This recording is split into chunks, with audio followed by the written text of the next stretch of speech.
Hey buddies, I wanted to talk about my recent experience with the Smash Brothers community, specifically the Smash Bros subreddit, in which a video that we made recently, our post-PAX episode where we covered the Nintendo Direct Smash Bros special, comments that I made about the For Glory mode that is to be included in the upcoming Smash Bros rubbed people the wrong way. And I think primarily due to my misinformation about two key points. One of them, and I will completely admit I was wrong about what I assume I was talking about was Project M, in which I said a hack that the community had made long ago was in order for them to have flat stages with no items, and that's not true. Project M is about way more than that. I acknowledge that. I won't go into detail because I don't completely understand Project M, clearly, but I was completely wrong on that. Second point, and I think this is the bigger one, is the fact that I assumed that the competitive pro community was all for Glory mode. And that's kind of true. It's not true at all, in fact,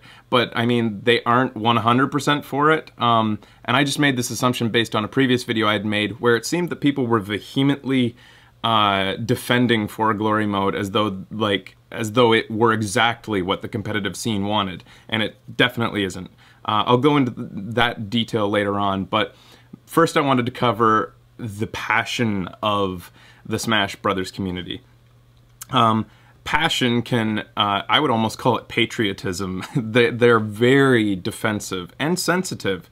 And that was demonstrated with the first wave of people that came in with just caustic vitriol on our video, and I do not attribute those users to the entire Smash Bros community. Don't worry about that. What I was more impressed by was the community ambassadors that came in afterwards, presumably, and I would say visibly aghast by the response of their community, came in to actually educate me, give me their opinion, try to let me know exactly why no items was necessary in their scene, and kind of tell me how intricate and how deep the Smash Bros gameplay style can be if you really get into it. Another thing that was suggested by many of them was that I watch the Smash Bros doc, a 5-hour-long documentary made by the community for the community. I say for the community because it is 5 hours long. You need to really already be extremely interested in the scene in order to want to watch that. I did watch that, and I learned a lot about the community and the scene and the people involved in it, and why their response was so strong and why they seem so hypersensitive to criticism. And keep in mind, I wasn't criticizing the pro community. I was criticizing For Glory mode, which once again seems to be criticized by them to some extent as well. However, here's why I think they are so sensitive, and this is the main thing. This is the theme that I feel like I got out of the Smash Bros doc. They are a persecuted community. They are a black sheep or an ugly red-headed stepchild of the competitive gaming community and the gaming community in general. At least that's how I think that they feel about it.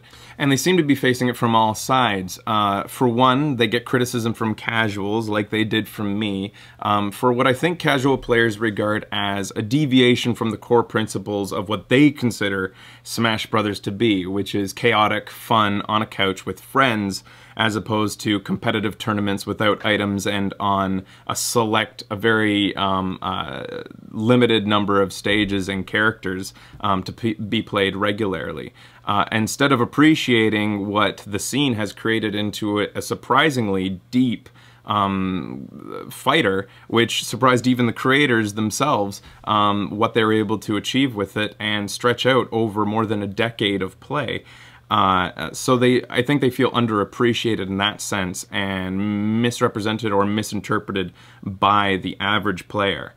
Second of all, and sadly, they seem to be the black sheep of the competitive gaming community, and those aren't even my words. Those are the words of one of those said ambassadors within the comment section on that video, saying that they have had to fight for legitimacy and recognition in the competitive scene. That is demonstrated very well in the Smash Bros doc, in which they were for a very short time a part of MLG.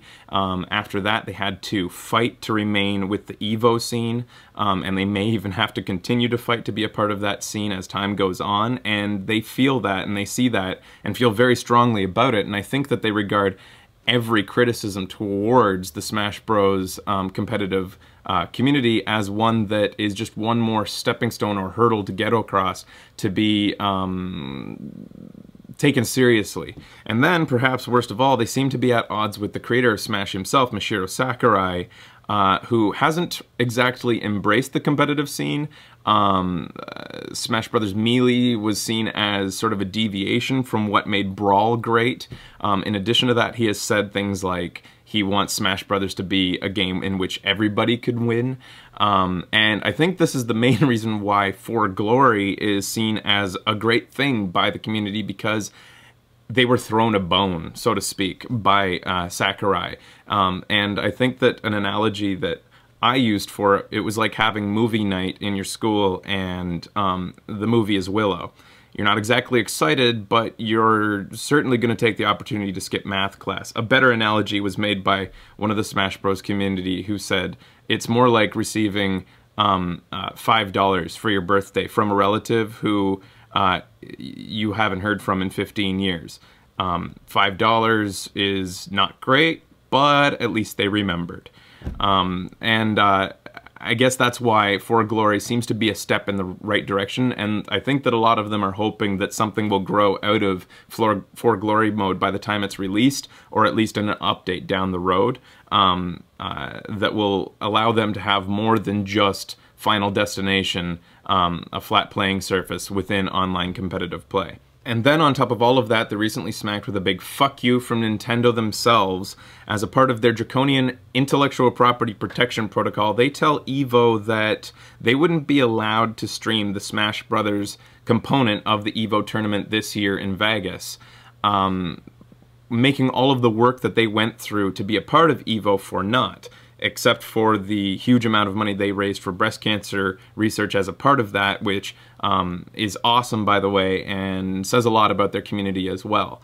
Thankfully, that was rescinded by Nintendo due to internet uproar, but it had to leave them feeling unloved, let's say, a feeling that I know very well as an Earthbound fan, what it's like to feel unloved by the company that made the product that your entire community revolves around. So when you consider that they're facing negativity from 4 different angles like that, it's understandable that they would lash out occasionally when they see criticism of their game that they feel so passionately, and I would say almost patriotism towards, out in the wild, so to speak.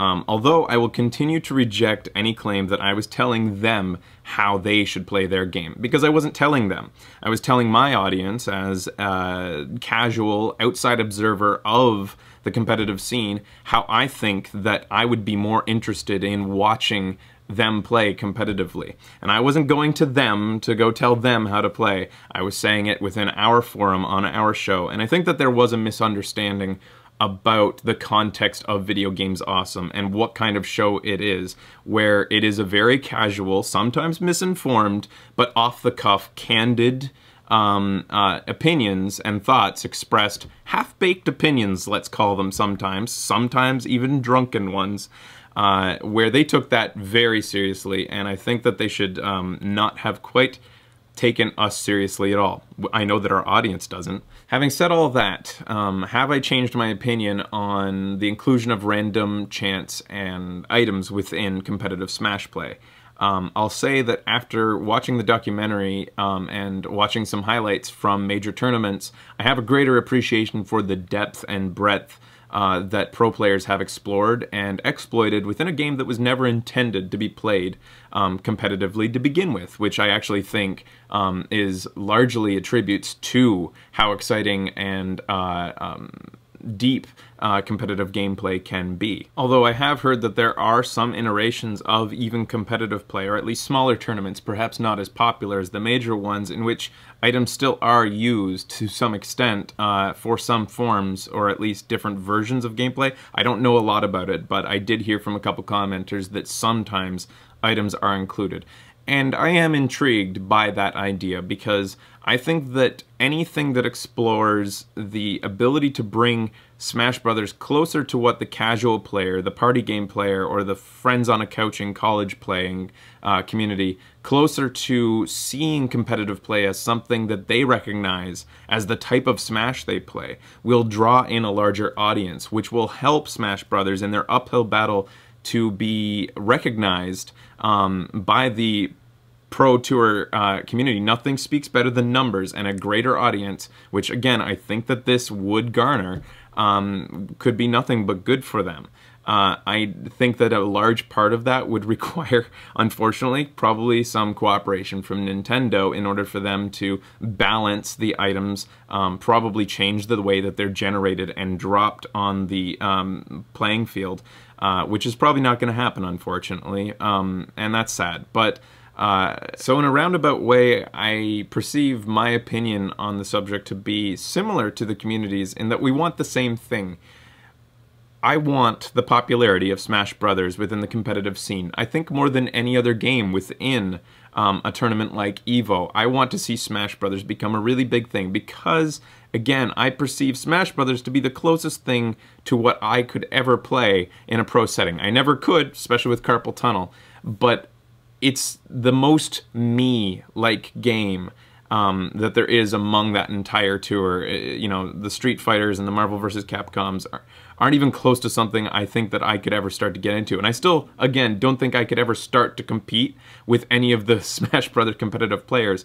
But it's the perception that I could. It's the idea that, hey, that's Smash Bros. And I think that they're going to continue to have to fight the perception that they are the boring players because they don't use items, because they only use certain stages. And it's a PR battle in a way that it divides the casuals from the pros. I don't know if I said all that the way that I wanted to.